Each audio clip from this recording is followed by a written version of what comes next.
السلام عليكم ورحمة الله وبركاته. الحمد لله نحمده ونستعينه ونستغفره ونعوذ بالله من شرور أنفسنا ومن سيئات أعمالنا. من يهدي الله فلا مضل له ومن يضلله فلا هادي له. ونشهد أن لا إله إلا الله وحده لا شريك له. ونشهد أن سيدنا شفيعنا حبيبنا ومولانا محمدا عبده ورسوله. أما بعد، قال الله تعالى في القرآن الكريم: سبحان الذي أسرى بعبده ليلا من المسجد الحرام إلى المسجد الأقصى الذي باركنا حوله لنريه من آياتنا إنه هو السميع البصير। সমস্ত প্রশংসা সেই মহান রব্বুল আলামিনের দরবারে, যিনি আজকে পবিত্র জুমার দিনে আমাদেরকে তার মসজিদে একত্রিত হওয়ার তৌফিক দান করলেন। সেই মহান রব্বুল ইজ্জাতের দরবারে আমরা শুকরিয়া আদায় করছি। সকল বলি আলহামদুলিল্লাহ।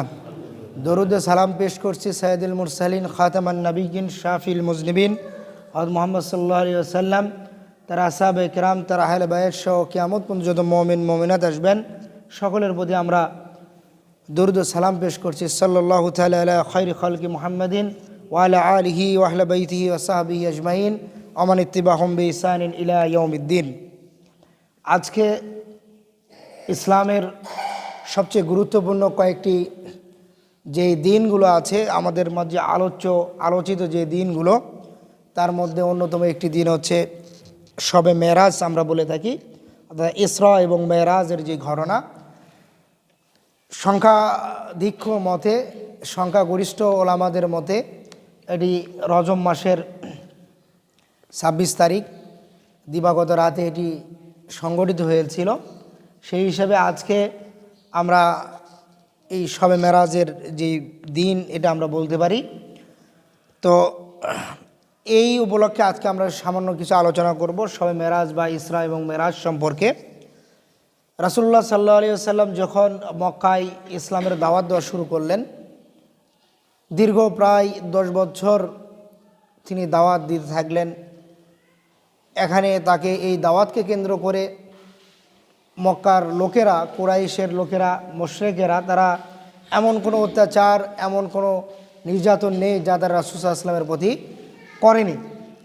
এরপরেও এই সময়ে রাসূল সাল্লাল্লাহু আলাইহি ওয়াসাল্লামকে সব সময় যিনি সব বিপদ আপদ থেকে রক্ষা করতেন, তার নিরাপত্তার ঢাল হিসেবে থাকতেন, তিনি ছিলেন তার চাচা এবং তার স্ত্রী হযরত খাদিজা রাদিয়াল্লাহু তাআলা আনহা। তো তারা যখন 10ম হিজরিতে তাদের যখন ইন্তেকাল হয়ে যায়, এই সময় রাসূল সাল্লাল্লাহু আলাইহি ওয়াসাল্লাম আরও একাকী হয়ে পড়েন। এবং এটি এমন একটি সময় যখন মক্কার লোকেরা তারা রাসূল সাল্লাল্লাহু আলাইহি ওয়াসাল্লামকে এবার সরাসরি নিজেরা আক্রমণ করা বা তাকে হত্যা করবার মতো একটা পরিস্থিতির দিকে তারা যখন চলে যাচ্ছিল, এবং রাসূল সাল্লাল্লাহু আলাইহি ওয়াসাল্লাম তার প্রিয় দুইজন আত্মীয়কে হারিয়ে যখন তিনি খুবই শোকে মুহ্যমান ছিলেন, এরকম একটি সময় আল্লাহ রাব্বুল আলামিন এই মেরাজের ঘটনাটি সংঘটিত করেছিলেন। এটি নবুয়তের 11তম বছরে এই মেরাজটি সংঘটিত হয়েছিল। এবং আমরা যে মেরাজ যেটাকে বলি, এটার মূলত 2টি ধাপ। একটি হচ্ছে রাসূল সাল্লাল্লাহু আলাইহি ওয়াসাল্লামকে জিবরাইল আলাইহিস সালাম মক্কা থেকে ফিলিস্তিন মসজিদুল আকসা পর্যন্ত নিয়ে গিয়েছিলেন, এটাকে বলা হয় ইসরা, অর্থাৎ যেটা রাত্রিকালীন ভ্রমণ। আর এই বাইতুল মুকাদ্দাস থেকে এই যে ঊর্ধ্বালোকে যে তার যেই সফর, এটার নামকরণ করা হয়েছে মেরাজ। মেরাজ মানে হচ্ছে ঊর্ধ্ব আলোকে গমন, উপরের দিকে গমন করা। আল্লাহ রাব্বুল আলামিন এই মেরাজের ঘটনা, এটার সত্যতা নিশ্চয় দিয়ে পবিত্র কোরআনের সূরা বানী ইসরাঈলের প্রথম আয়াতেই এই সূরার প্রথম আয়াতে তিনি শবে মেরাজের বিষয়টাকে তিনি সত্যায়ন করেছেন যে সুবহানাল্লাযী আসরা বিআবদিহি লাইলাম মিনাল মসজিদিল হারাম ইলাল মসজিদিল আকসা। যে পবিত্র সেই সত্তা, পবিত্র তিনি, যিনি সুবহান, তিনি কি করেছেন, তার বান্দাকে তিনি আশ্রয় করেছেন, তিনি তাকে রাত্রিবেলা ভ্রমণ করিয়েছেন। কোথায়? মিনাল মসজিদুল হারাম ইলাল মসজিদুল আকসা, মসজিদে হারাম থেকে এই রাত্রের মধ্যে তাকে মসজিদে আকসায় তিনি তাকে ভ্রমণ করিয়েছেন। এবং এখানে সবচেয়ে আশ্চর্যের বিষয় এই মসজিদে আকসা এবং মসজিদে হারাম, এটা একমাত্র কেউ যদি বিমান যোগে বা হেলিকপ্টার যোগে কেউ যদি এখন বর্তমান জামানায় সফর করতে যায় তবে সে এক রাতের মধ্যে সফর করতে পারবে। এছাড়া কেউ যদি মনে করে যে আমি একটি দ্রুতগতির কার নেব, দ্রুতগতির হোন্ডা নেব বা দ্রুতগতির কোনো যানবাহন নেব, সে কিন্তু এক রাতের মধ্যে এই মক্কা থেকে ফিলিস্তিনের মসজিদুল আকসা পর্যন্ত কিন্তু সে যেতে পারবে না। এটার যতটুকু দূরত্ব, এটা গাড়ি পথে সড়ক পথে আসলে এক রাতে যাওয়া কোনোভাবে সম্ভব নয়। এবং এটা এমন একটি সময়ে এই মেরাজের ঘটনাটি সংঘটিত হলো যে সময়ের মানুষের দ্রুতগতির যানবাহন যদি থাকে সেটা হচ্ছে ঘোড়া এবং উট, এবং মরুভূমির লোকেরা তারা তাদের এই দীর্ঘ পথ পাড়ি দেওয়ার বাহন হিসেবে তারা ব্যবহার করত উটকে।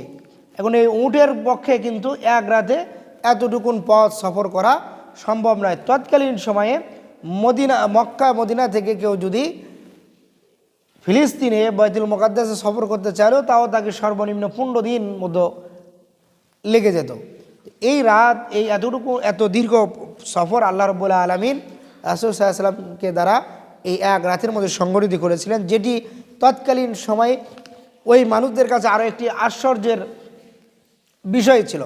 এবং মুশরিকেরা তারা যারা রাসূল সাল্লাল্লাহু আলাইহি ওয়াসাল্লামের বিভিন্ন কাজ কারবার নিয়ে তারা বিরোধিতা করত, হাসি ঠাট্টা করত, তারা মনে মনে ভাবলো যে যাক আমরা আরেকটা সুযোগ পাইলাম মুহাম্মদ সাল্লাল্লাহু আলাইহি ওয়াসাল্লামকে এবার আটকানোর, যে সে যা আসলেই পাগল হয়ে গেছে তার একটা প্রমাণ কি, সে বলতেছে যে কি এরকম এক রাতের মধ্যে সে 15 দিনের পথ সে কী করছে, সফর করে আসছে।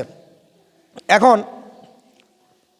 এই যে রাসূলুল্লাহ সাল্লাল্লাহু আলাইহি ওয়াসাল্লামকে আল্লাহ মসজিদে হারাম থেকে মসজিদে আকসায় নিলেন, এখান থেকে একবারে আরশ পর্যন্ত নিলেন এবং আরশের উপরে গিয়ে আল্লাহ রাব্বুল আলামিনের সাথে তিনি সাক্ষাৎ করলেন, এই যে ঘটনা, এটা কারণ কি? প্রত্যেকটা কাজের বিষয়তে একটা কারণ থাকে, যে আমরা যখন একটা কাজ করি এটার পিছনে একটা উদ্দেশ্য থাকে। যেন আমরা যখন গোসল করি আমাদের উদ্দেশ্য থাকে আমার শরীরে দুর্গন্ধ দূর করা, আমার শরীরের নাপাকি দূর করা। এরকম আমাদের প্রত্যেকটা কাজের কি একটা করে উদ্দেশ্য থাকে। তো আল্লাহ রাব্বুল আলামিন যে এই যে মেরাজের ঘটনা ঘটালেন এটারও কিন্তু একটা উদ্দেশ্য আছে, যেটা আমি শুরুতে বলছিলাম। প্রথম উদ্দেশ্য যদি আমরা এখান থেকে কারণটা যদি বের করার চেষ্টা করি, একটা কারণ হতে পারে এরকম, এই যে রাসূল সাল্লাল্লাহু আলাইহি ওয়াসাল্লাম তার চাচা এবং তার স্ত্রীকে হারালেন, এবং যারা তাকে এই মক্কায় তাকে সবসময় তার নিরাপত্তার জন্য ঢাল হিসেবে ছিলেন তাদেরকে তিনি হারিয়ে, এবং ইসলামের ইতিহাসে রাসূল সাল্লাল্লাহু আলাইহি ওয়াসাল্লামের সিরাতের ইতিহাস যারা লিখেছেন তারা এই বছরটাকে বলেছেন যে আমুল হুজন, যে দুঃখের বছর। রাসূল সাল্লাল্লাহু আলাইহি ওয়াসাল্লামের জন্য দুঃখ কষ্টের একটা বছর ছিল, সেটা হচ্ছে একই সাথে কয়েক মাসের ব্যবধানে তার চাচা এবং তার স্ত্রী হযরত খাদিজা রাদিয়াল্লাহু তাআলা আনহা এবং তার চাচা আবু তালেব তারা কি করেছেন, ইন্তেকাল করলেন, মারা গেলেন। এই যে পরপর তিনি তার এমন দুইজন সাথীকে হারালেন, যে চাচা তার একবারেই কিশোর বয়স থেকে তার দাদার মারা যাওয়ার পর থেকে যে চাচা তাকে লালন পালন করেছেন, এবং রাসূল সাল্লাল্লাহু আলাইহি ওয়াসাল্লাম যখন ইসলামের দাওয়াত দেওয়া শুরু করলেন, এরকম সময় যখন মক্কার বড় বড় নেতারা এসে আবু তালেবকে বলল যে তোমার ভাতিজা এরকম আমাদের দেবদেবীর সম্পর্কে, আমাদের খোদার সম্পর্কে এরকম উল্টাপাল্টা কথা বলে, তখন কিন্তু তার চাচা তিনি তাকে রাসূল সাল্লাল্লাহু আলাইহি ওয়াসাল্লামকে বলেছিলেন যে তুমি যে এই দাওয়াতটা দিচ্ছ এটা কি? তখন তিনি তাকে পুরোপুরি বললেন যে আমি আসলে এই যে এক আল্লাহর প্রতি দাওয়াত দিচ্ছি, আমি এই দ্বারা যে এই মূর্তির বিরুদ্ধে একত্ববাদের প্রতি, এমন একজন খোদার প্রতি, এমন একজন রবের প্রতি আমি মানুষকে দাওয়াত করছি যার কি নাই কোনো আকার নাই, এরকম কোনো মূর্তি দ্বারা তার কোনো আকারের কোনো বিষয় নাই। তখন কিন্তু তার চাচা তাকে বলেছেন হ্যাঁ তুমি যদি মনে করো এটা সঠিক তবে তুমি এর ওপর কী করো, এটার দাওয়াত তুমি দিয়ে যাও। এবং এই জন্য যতদিন পর্যন্ত আবু তালিব জীবিত ছিলেন মক্কার যারা কাফের নেতা ছিল তারা কিন্তু কখনোই রাসূল সাল্লাল্লাহু আলাইহি ওয়াসাল্লামকে হত্যা করার মতো বা তাকে সরাসরি আঘাত করার মতো তারা চিন্তা ভাবনা ওইভাবে, মানে এমন আঘাত যার দ্বারা কী হতে পারে মানুষের মৃত্যু হতে পারে, এরকম চিন্তা ভাবনা কিন্তু তারা তখনও করেনি। যখন এরকম রাসূল সাল্লাল্লাহু আলাইহি ওয়াসাল্লামের এই অবস্থায় যখন তার চাচাও মারা গেল, তার স্ত্রীও মারা গেল, এরকম সময় তিনি তায়েফে গেলেন এবং এই প্রথম সরাসরি তারা রাসূল সাল্লাল্লাহু আলাইহি ওয়াসাল্লামের উপরে পাথর নিক্ষেপ করলো এবং পাথরের এমন অবস্থা হলো যে রাসূল সাল্লাল্লাহু আলাইহি ওয়াসাল্লামের রক্ত বয়ে বয়ে তার জমিনে পর্যন্ত পড়ে গেল এবং স্বয়ং জিবরাইল আলাইহিস সালাম তখন চলে আসলেন ফেরেশতা ওই পাহাড়ের দায়িত্বে থাকা ফেরেশতাদেরকে নিয়ে এসে রাসূল সাল্লাল্লাহু আলাইহি ওয়াসাল্লামকে বললেন যে আপনি শুধু অনুমতি দেন, আমরা এই যে আমার সাথে যেই ফেরেশতাদেরকে দেখছেন এরা হচ্ছে এই যে তায়েফের যে বড় বড় পাহাড়, এই পাহাড়ের দায়িত্বে আপনি শুধু অনুমতি দেওয়ার সঙ্গে সঙ্গে এরা এই পাহাড়টাকে উল্টিয়ে পুরো তায়েফবাসীকে কী করবে, একবার নিশ্চিহ্ন করে দেবে। তখন রাসূল সাল্লাল্লাহু আলাইহি ওয়াসাল্লাম একটা দোয়া করেছিলেন, যে কথা বলেছিলেন যে হতে পারে এই লোকেরা আমার দাওয়াতে তারা সাড়া দিচ্ছে না, কিন্তু তাদের সন্তানেরা, তাদের পরবর্তী প্রজন্ম বা এই অঞ্চলে এরপরে যে লোকেরা আসবে তারা কি করবে, আমার এই ইসলামের আহ্বানে তারা কি করবে, সাড়া দেবে। এবং রাসূল সাল্লাল্লাহু আলাইহি ওয়াসাল্লাম বললেন যে আল্লাহ আমাকে রহমতুল্লিল আলামিন হিসেবে পাঠিয়েছেন, আর আমি যদি কি করি এইভাবে অন্য অন্য নবীদের মতো নিজ জাতিকে ধ্বংসের জন্য যে আমি আল্লাহর কাছে দোয়া করি, তাহলে আমি ইসলামের দাওয়াতটা কার কাছে দেব। এই যে রাসূল সাল্লাল্লাহু আলাইহি ওয়াসাল্লামের উপর সরাসরি তারা তায়েফে আক্রমণ করলো, এইরকম একটা, অর্থাৎ এর আগে ইতিহাসে ওইভাবে পাওয়া যায় না। যেটা পাওয়া যায় রাসূল সাল্লাল্লাহু আলাইহি ওয়াসাল্লাম কাবা শরীফে তিনি নামাজ পড়ছিলেন, তার যখন তিনি সিজদায় গেছেন তার গায়ের উপরে নারী বুড়ি চাপিয়ে দিয়েছে, এবং এটা সরাসরি এইভাবে একবারে জীবন নাশের মতো অবস্থায় তখনও কিন্তু যায়নি। কিন্তু এরপরে যখন তারা দেখলো যে আবু তালিব আর জীবিত নাই, যখন আবু তালিব মৃত্যু শয্যায় শায়িত অবস্থায়, তখনও তারা ভয় পাইতো যে না, আবু তালিব যদি একবার হুঙ্কার দেয় তাহলে কি হবে, তার এই যে কুরাইশের যারা আছে তারা কিন্তু আমাদের বিরুদ্ধে, রাসূল সাল্লাল্লাহু আলাইহি ওয়াসাল্লামের বংশের যারা আছে তারা কিন্তু আমাদের বিরুদ্ধে অস্ত্র ধারণ করবে। এরকম একটি সময় রাসূল যখন খুবই দুঃখ কষ্ট অবস্থায় ছিলেন, তখন একটি কারণ হচ্ছে তিনি আল্লাহ রাব্বুল আলামিন এবার রাসূল সাল্লাল্লাহু আলাইহি ওয়াসাল্লামকে তার কাছে ডেকে নিলেন, নিয়ে তাকে তিনি সান্ত্বনা দিলেন এবং আগামীতে এই যে রাসূল সাল্লাল্লাহু আলাইহি ওয়াসাল্লামের উপরে যে 10 বছর 11 বছর ধরে তিনি যে শুধুমাত্র কষ্টের মাঝে আছেন, দাওয়াত দিচ্ছেন, খুব অল্প সংখ্যক মানুষ ইসলামের দাওয়াত গ্রহণ করছে এবং যারাও ইসলামের দাওয়াত গ্রহণ করছে তাদের উপর অবর্ণনীয় অত্যাচার নির্যাতন হচ্ছে। আমরা অনেক ইতিহাস শুনেছি, অনেক সাহাবীর ঘটনা শুনেছি। আমরা হযরত বেলালের ঘটনা শুনেছি, তাকে উত্তপ্ত মরুভূমিতে পাথরের উপরে দিয়ে রাখা হয়েছিল, যে যতক্ষণ পর্যন্ত ইসলাম থেকে ফিরে আসার ঘোষণা না দেবে ততক্ষণ পর্যন্ত তাকে অত্যাচার করা হবে। এমনকি ইসলামের প্রথম শহীদ বলা হয় হযরত সুমাইয়া রাদিয়াল্লাহু তাআলা আনহা, তাকে আবু জেহেল বর্ষার আঘাতে তাকে হত্যা করে ফেললো। এই যে অত্যাচার নির্যাতন, এমন একটা অবস্থা যে রাসূল সাল্লাল্লাহু আলাইহি ওয়াসাল্লাম চাইলেও অনেক সময় অনেককে সহযোগিতা করতে পারতেছিলেন না, এমন একটা পরিস্থিতি ছিল। এরপরে যে মদিনায় গিয়ে রাসূল সাল্লাল্লাহু আলাইহি ওয়াসাল্লাম যে রাষ্ট্র ব্যবস্থা কায়েম করবেন, মুসলমানদের সুদিন ফিরে আসবে, এই যে সান্ত্বনার একটা বাণী, এইটা শোনানোর একটা উদ্দেশ্য ছিল রাসূলুল্লাহ সাল্লাল্লাহু আলাইহি ওয়াসাল্লামকে মেরাজে নিয়ে যাওয়া। আরেকটা হচ্ছে রাসূল সাল্লাল্লাহু আলাইহি ওয়াসাল্লামকে আল্লাহর নিদর্শনাবলীগুলো দেখানো, জান্নাত জাহান্নাম, এই তারপরে হাসরের ময়দানে কি হবে, এক কথায় পুরো সৃষ্টি তত্ত্বের যত নিদর্শন আছে এগুলো রাসূল সাল্লাল্লাহু আলাইহি ওয়াসাল্লামের সামনে উন্মুক্ত করে দেওয়ার জন্য আল্লাহ রাব্বুল আলামিনের আর একটা উদ্দেশ্য হচ্ছে কি রাসূল সাল্লাল্লাহু আলাইহি ওয়াসাল্লামকে এই মেরাজের সফরটা। কারণ এই মেরাজের পুরো ঘটনাবলীগুলো যদি আমরা দেখি, তিনি এই যে যখন ঊর্ধ্বালোকে যাওয়া শুরু করলেন তখন অনেক নিদর্শন আল্লাহ তাকে দেখেছেন, জান্নাতের অধিবাসীরা কীরকম নিয়ামতে তারা থাকবে সেগুলো তাকে দেখিয়েছেন, জাহান্নামে কত ধরনের আযাব হচ্ছে, কে কোন ধরনের আযাবের কারণে শাস্তি পাচ্ছে, আগামীতে শাস্তি পাবে, এগুলো তাকে দেখিয়েছেন। পুরো আসমান তাকে দেখিয়েছেন, এমনকি পুরো সৃষ্টির বিষয়গুলো তার সামনে একবারে উন্মোচন করে দিয়েছেন। আরেকটা যেমন এটা কিন্তু এই যে আমরা যে আয়াত তেলাওয়াত করলাম সূরা বনী ইসরাঈলের প্রথম আয়াতের মধ্যেও কিন্তু বলা আছে যে লিনুরিয়াহু মিন আয়াতিনা, যে আল্লাহ বলতেছেন আমাদের যে নিদর্শনগুলো, আমি যে নিদর্শনগুলো সৃষ্টি করেছি, এই নিদর্শনগুলো, এই সৃষ্টির সব কিছু রাসূল সাল্লাল্লাহু আলাইহি ওয়াসাল্লামকে দেখানো একটা উদ্দেশ্য। আরেকটা উদ্দেশ্য আমরা এখান থেকে কারণ আমরা যদি খুঁজি, সেটা হচ্ছে এই যে আমরা নামাজের জন্য আজকে মসজিদে আসছি, আমরা যে প্রতিদিন 5 ওয়াক্ত নামাজ পড়ি, মসজিদে এসে যে নামাজ পড়ি, এই যে নামাজ, এটা এমন একটি ইবাদত, নামাজ এমন একটি ইবাদত, যে ইবাদতটা আল্লাহ রাব্বুল আলামিন এই বিধানটা রাসূল সাল্লাল্লাহু আলাইহি ওয়াসাল্লামের উপরে দুনিয়াতেও তিনি কি করেননি, দুনিয়াতে এই বিধানটা তিনি তার উপরে দেননি। এই বিধানটা কোথায় দিয়েছেন, একবারে শুধুমাত্র আল্লাহ রাব্বুল আলামিন এবং রাসূল সাল্লাল্লাহু আলাইহি ওয়াসাল্লাম, তাদের মাঝে আর কেউ ছিল না, সেখানে অন্য কারো উপস্থিতি ছিল না, শুধুমাত্র আল্লাহ ছিলেন এবং রাসূল সাল্লাল্লাহু আলাইহি ওয়াসাল্লাম ছিলেন। এরকম একটি জায়গায় আল্লাহ রাব্বুল আলামিন রাসূল সাল্লাল্লাহু আলাইহি ওয়াসাল্লামকে তার উম্মতের জন্য এবং রাসূলুল্লাহ সাল্লাল্লাহু আলাইহি ওয়াসাল্লামের জন্য, এই যে তিনি যে আমরা স্বাভাবিকভাবে যদি কোথাও যাই, আমাদের চাইতে বড় কোথাও অনেক সময় কী থাকে, আমাদেরকে অনেক সময় কোনো বড় ধরনের কোনো অনুষ্ঠানে যে গিফট দেয়, তো রাসূলুল্লাহ সাল্লাল্লাহু আলাইহি ওয়াসাল্লামের জন্য আল্লাহর পক্ষ থেকে একটা উপহার ছিল, একটা হাদিয়া ছিল, যেটা কি এই উম্মতের জন্য প্রথমে এটা ঈদ যেটা পাওয়া যায় হাদিসের ঘটনাগুলো, যে 50 ওয়াক্ত তিনি তাকে নামাজ দিয়েছিলেন।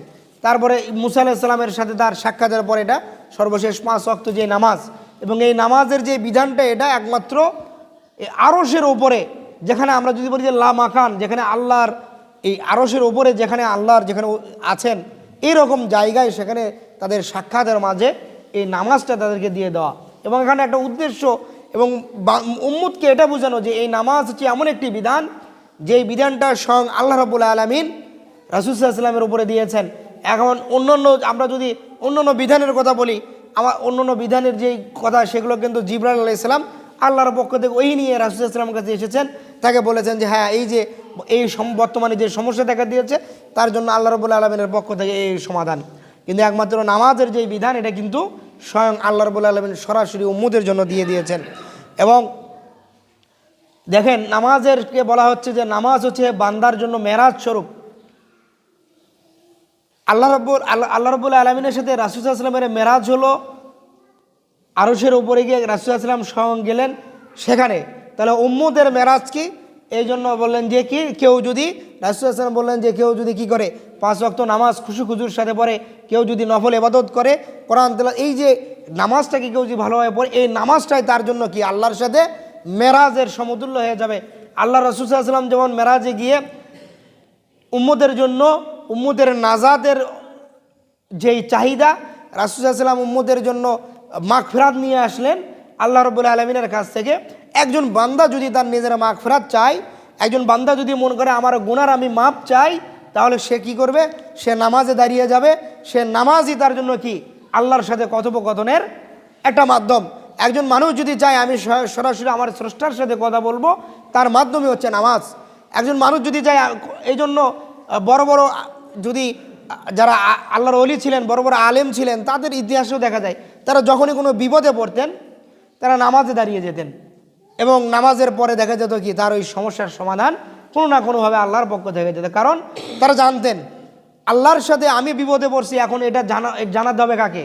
আল্লাহকে। আল্লাহ যেহেতু আমার স্রষ্টা, আমি আল্লাহর বান্দা, আমি আল্লাহর গোলাম এবং মনিবের কথা হবে এখানে। আপনি যত সমস্যায় পড়েন না কেন, এটা আপনি নিজেও পরীক্ষা করে দেখবেন। যদি আপনার কোনো ধরনের বিপদে পড়েন, কিছু পড়েন, আপনি নামাজে দাঁড়িয়ে যাবেন, আপনি স্রেফ আল্লাহর কাছে নামাজে দাঁড়িয়ে যান, নামাজে আল্লাহর কাছে চান, দেখবেন আল্লাহ অবশ্যই আপনার এখানে কি একটা সমাধান বের করে দেবে। এই জন্য এটাও একটি যে নামাজের গুরুত্ব মানুষ বান্দাকে বোঝানো, যে তুমি যতই বিপদে পড়ো, তোমার মেরাজ হচ্ছে, তোমার রাসূল সাল্লাল্লাহু আলাইহি ওয়াসাল্লামের মেরাজ ছিল সরাসরি, আর তোমার মেরাজ আল্লাহর সাথে হবে কি কার মাধ্যমে? নামাজের মাধ্যমে। এবং নামাজের এটা এবং হাদিসে রাসূল সাল্লাল্লাহু আলাইহি ওয়াসাল্লাম বললেন, একজন মানুষ কেউ যদি নিজেকে মুসলমান দাবি করতে চায়, কেউ যদি নিজেকে মুমিন দাবি করতে চায়, বাহ্যিকভাবে অবশ্যই তাকে কি করতে হবে? 5 ওয়াক্ত নামাজ তাকে আদায় করতে হবে।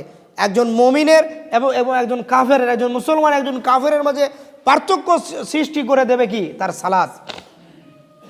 একজন মুমিনের এবং একজন মানুষের মাঝে পার্থক্য সৃষ্টি করবে তার সালাত। এবং এই যে মেরাজের যেই বিষয়টা এখন আসি আমি, এরপর এখানে 2টা বর্ণনা পাওয়া যায়। একটি হচ্ছে তিনি হাতিমে কাবায়, রাসূল সাল্লাল্লাহু আলাইহি ওয়াসাল্লাম রাত্রিবেলা হাতিমে কাবায় শুয়েছিলেন। এবং আরও একটি বর্ণনা পাওয়া যায় তিনি উম্মে হানির বাড়িতে, তিনি তার এক বাড়িতে এক ঘরের মধ্যে তিনি শুয়েছিলেন। এই 2টি বর্ণনা পাওয়া যায় এর মধ্যে। তো তখন জিবরাইল আলাইহিস সালাম এসে তাকে ঘুম থেকে জাগ্রত করলেন। ঘুম থেকে জাগ্রত করার পরে তার বক্ষ বিদীর্ণ করে তার সিনা চাক করা হলো জমজমের পানি দিয়ে। এরপর তিনি রাসূল সাল্লাল্লাহু আলাইহি ওয়াসাল্লামকে ওযু করতে বললেন। রাসূল সাল্লাল্লাহু আলাইহি ওয়াসাল্লাম 2 রাকাত নামাজ পড়লেন। নামাজ পড়ার পরে এরপরে জিবরাইল আলাইহিস সালাম তাকে নিয়ে রওনা করলেন বাইতুল মুকাদ্দাসে। বাইতুল মুকাদ্দাসে গেলেন। সেখানে গিয়ে রাসূল সাল্লাল্লাহু আলাইহি ওয়াসাল্লাম দেখলেন যে বাইতুল মুকাদ্দাসের ভেতরে অসংখ্য মানুষ তারা দাঁড়িয়ে আছে। তারা অসংখ্য মানুষ, রাসূল সাল্লাল্লাহু আলাইহি ওয়াসাল্লাম জানতেন না তারা কারা। তখন জিবরাইল রাসূল সাল্লাল্লাহু আলাইহি ওয়াসাল্লাম নিজেও গিয়েও দাঁড়ালেন। দাঁড়ানোর পরে এরপরে তারপরে রাসূলুল্লাহ সাল্লাম দেখলেন যে ইমামতির জায়গায় কেউ নাই। এবার জিবরাইল আলাইহিস সালাম রাসূলুল্লাহ সাল্লামকে বললেন যে আপনি যে নামাজ পড়ান।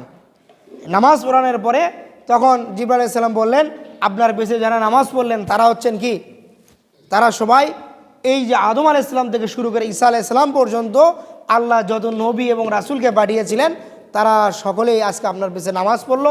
এবং তারা তখন রাসূলুল্লাহ সাল্লামকে অভিবাদন জানালেন এবং এর মাধ্যমে এই যে রাসূলুল্লাহ সাল্লামকে সকল নবীদের সৈয়দ যে উপাধি আমরা বলি যে সাইয়্যিদুল মুরসালিন, যে সকল নবী এবং রাসূলদের নেতা, এটার মূলত এখান থেকে তার সত্যায়ন হলো।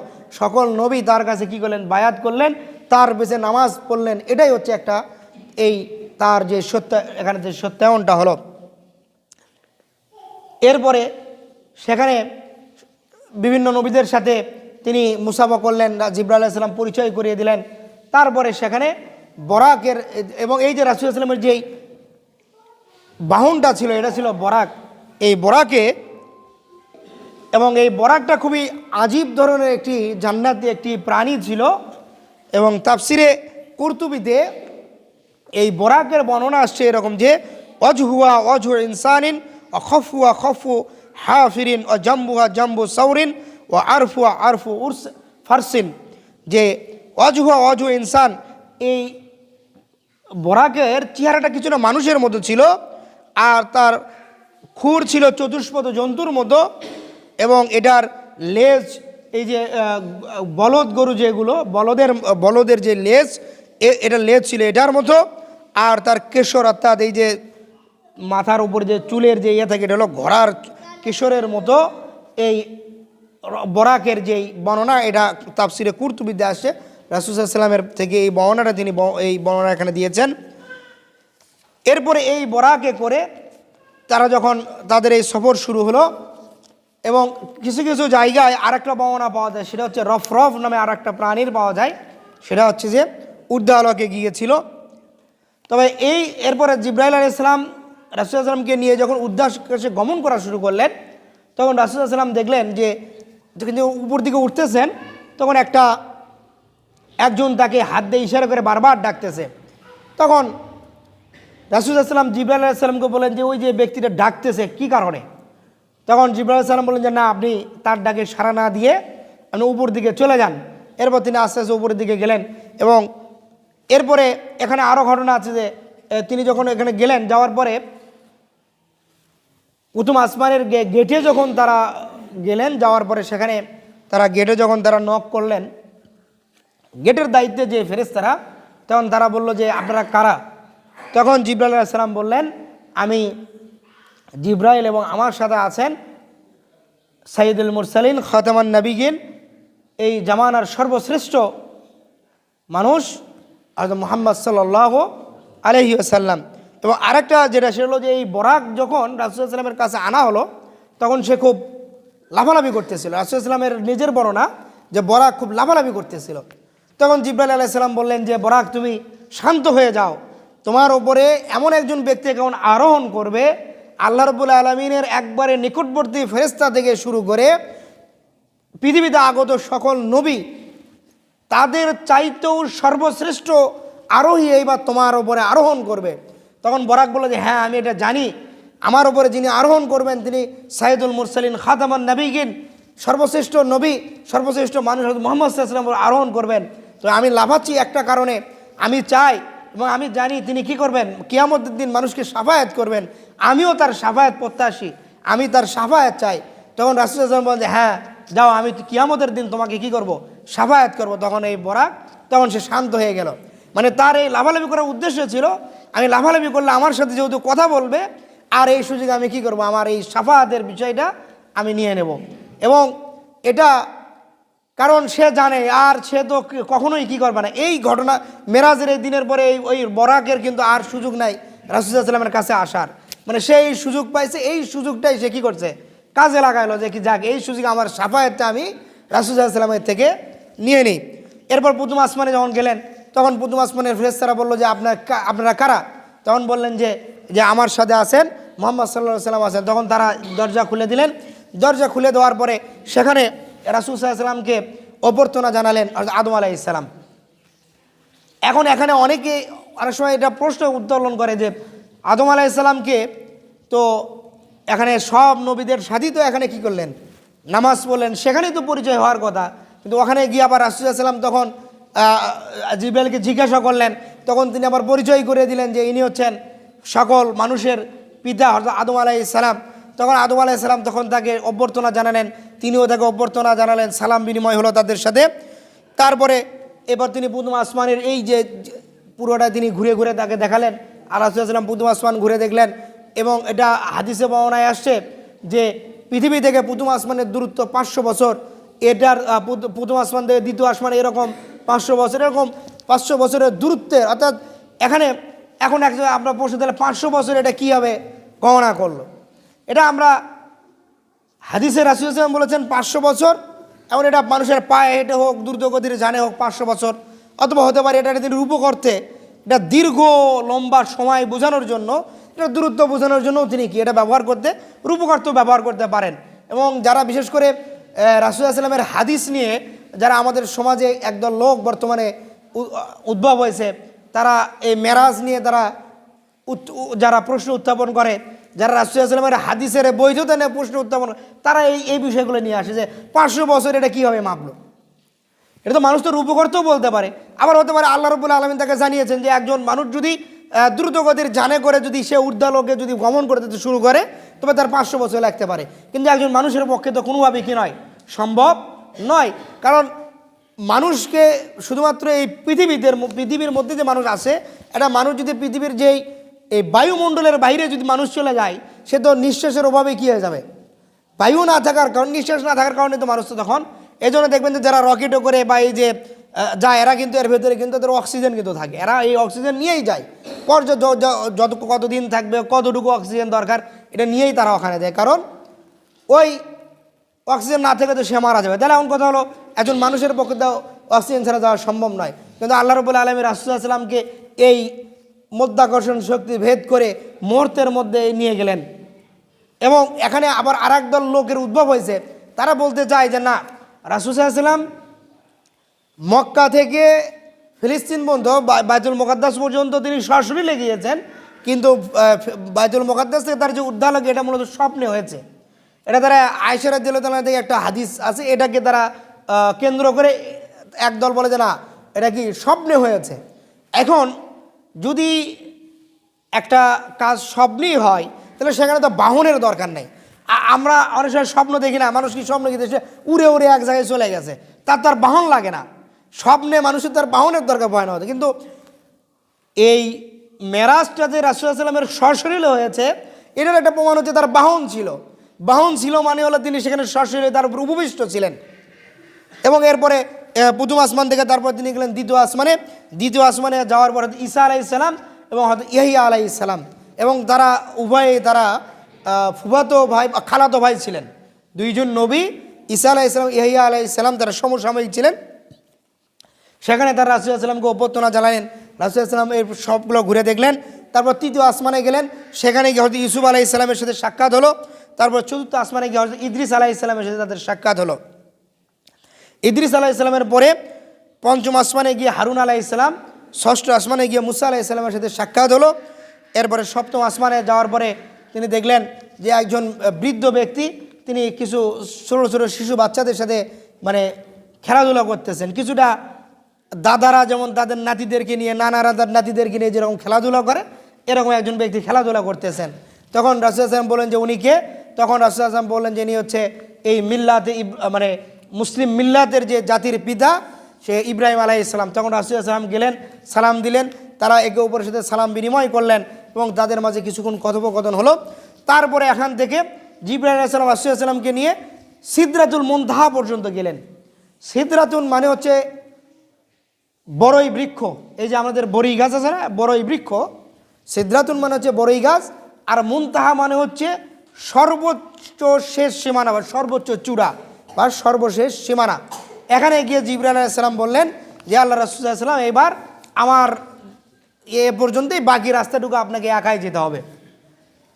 রাসূল সাল্লাল্লাহু আলাইহি ওয়াসাল্লাম তখন জিবরাইল আলাইহিস সালাম বললেন যে আমি এর বাইরে আর যেতে পারবো না। জিবরাইল আলাইহিস সালাম সেখানেই দাঁড়িয়ে গেলেন। এরপরে সিদরাতুল মুনতাহা থেকে রাসূলুল্লাহ সাল্লাম এবার একাকী উপরের দিকে যাওয়া শুরু করলেন এবং এখানে আর কিছু নাই, নীরব নিস্তব্ধ এলাকা, তিনি উপরে ওঠা শুরু করলেন।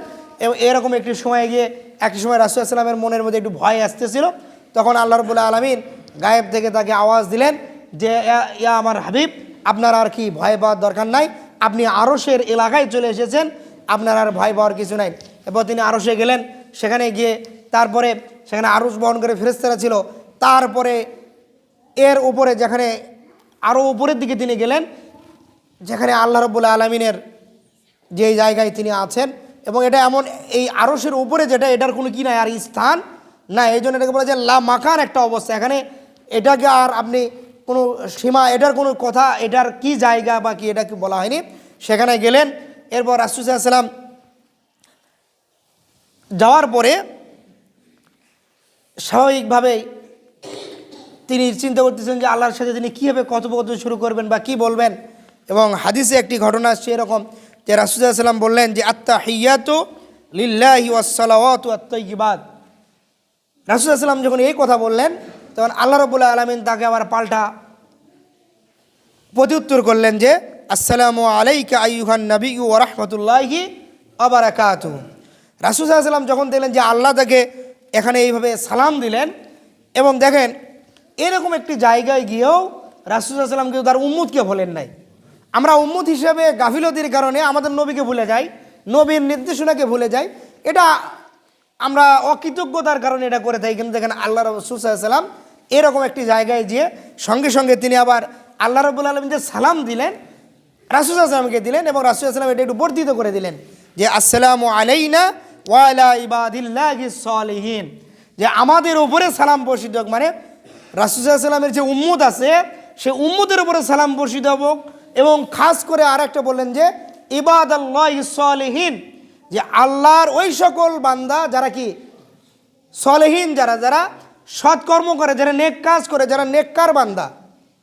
তার মানে আমি আর আপনি যদি সৎ কাজ করি, আমি আর আপনি যদি আল্লাহর সালেহ বান্দা হিসেবে নিজেকে গড়ে উঠতে পারি, তো ওই যে আল্লাহ রাব্বুল আলামিন যে সালামটা দিলেন, এই সালামের ভাগিদার কিন্তু আমরাও হয়ে যাব। এবং এইরকম একটি কথোপকথন যখন এই আরশ বহনকারী ফেরেশতারা, তারা তো একটু নিকটবর্তী ছিল, তারা যখন এই কথোপকথন শুনতে পেল, তখন তারা এখানে আরেকটা লাইন যোগ করলো, এবং তখন রাসূলুল্লাহ সাল্লাল্লাহু আলাইহি ওয়াসাল্লামের নবুয়তের স্বীকৃতি দিয়ে তখন তারা বলল আশহাদু আল্লা ইলাহা ইল্লাল্লাহু ওয়া আশহাদু আন্না মুহাম্মাদান আবদুহু ওয়া রাসূলুহু। এবং এটাই কিন্তু আমরা নামাজে, আমরা যে আত্তাহিয়াতু পড়ি, এটাই কিন্তু আমরা নামাজের মধ্যে পড়ি। এবং দেখেন এই যে তারপরে সূরা এবার কোরআনে আসছে যে সুম্মা দানা ফাতাদাল্লা ফাকানা কাবা কাউসাইনি আও আদনা, যে তারপরে দুই ধনুকের তীর ধনুক যেরকম মারার সময় যতটা কাছাকাছি হয়, আল্লাহ রাব্বুল আলামিন এবং রাসূলুল্লাহ সাল্লাল্লাহু আলাইহি ওয়াসাল্লাম ততটা কাছাকাছি গিয়ে তারা মিলিত হলেন, তারা সেখানে বিভিন্ন বিষয়ে কথোপকথন করলেন। তবে তাফসিরে আবার আরও একটা বর্ণনা পাওয়া যায়, এটার বর্ণনায় কিছু কিছু তাফসিরকারকগণ তারা বলতেছেন যে না, এখানে আল্লাহ এবং রাসূলুল্লাহ সাল্লাল্লাহু আলাইহি ওয়াসাল্লামের কথা না, এটা জিবরাইল আলাইহিস সালাম এবং রাসূলুল্লাহ সাল্লাল্লাহু আলাইহি ওয়াসাল্লাম তিনি যে জিবরাইল আলাইহিস সালামকে দেখেছিলেন খুবই কাছাকাছি থেকে, এইটার কথা বোঝানো হয়েছে।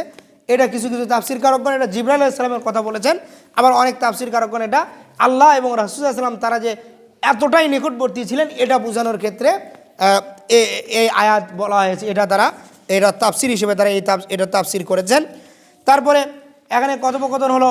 তারপরে বনি ইসরাইলে সূরা বনি ইসরাইলে আল্লাহ 14টা কর্মসূচি দিয়েছেন রাসূলুল্লাহ সাল্লাল্লাহু আলাইহি ওয়াসাল্লামকে, তিনি যে মদিনায় গিয়ে এই যে মুসলমানদের সামাজিকভাবে রাষ্ট্রীয়ভাবে তারা যা চলবে, মুসলমানদের লেনদেন, এই একটা তাদের একটা কর্ম পরিকল্পনা রাসূলুল্লাহ সাল্লাল্লাহু আলাইহি ওয়াসাল্লাম রাসূলুল্লাহ সাল্লাল্লাহু আলাইহি ওয়াসাল্লামকে দিয়ে দিলেন আল্লাহ রাব্বুল আলামিন। এবং এই আয়াতগুলো কিন্তু সেখানেই তার প্রতি আল্লাহ রাব্বুল আলামিন নাজিল করলেন। এবং সেখানে আল্লাহ রাসূলুল্লাহ সাল্লাল্লাহু আলাইহি ওয়াসাল্লামের জন্য হাদিয়া স্বরূপ রাসূলুল্লাহ সাল্লাল্লাহু আলাইহি ওয়াসাল্লাম 50 ওয়াক্ত নামাজ দিলেন।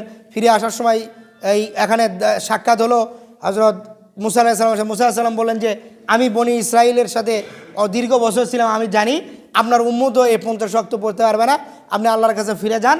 এভাবে কয়েকবারে যে সর্বশেষ 5 ওয়াক্ত নামাজ সেখানে তার জন্য আমাদের উম্মতের জন্য দিয়ে দেওয়া হলো। আরেকটা হচ্ছে সূরা বাকারার শেষ 2 আয়াত, সূরা বাকারার শেষ 2 আয়াত, এইটা আল্লাহ রাব্বুল আলামিন রাসূলুল্লাহ সাল্লাল্লাহু আলাইহি ওয়াসাল্লামকে হাদিয়া স্বরূপ দিলেন। এবং আরেকটি ঘোষণা দিলেন যে কোনো ব্যক্তি যদি আল্লাহর সাথে শিরক না করে, কারো আমলের মধ্যে যদি শিরকের গুনাহ না থাকে, এরকম সকল ব্যক্তিকে আল্লাহ রাব্বুল আলামিন অটোমেটিকভাবে কি করবেন, এই রাত্রিবেলায়, এই মেরাজের রাত্রিতে তিনি ক্ষমা করে দেবেন।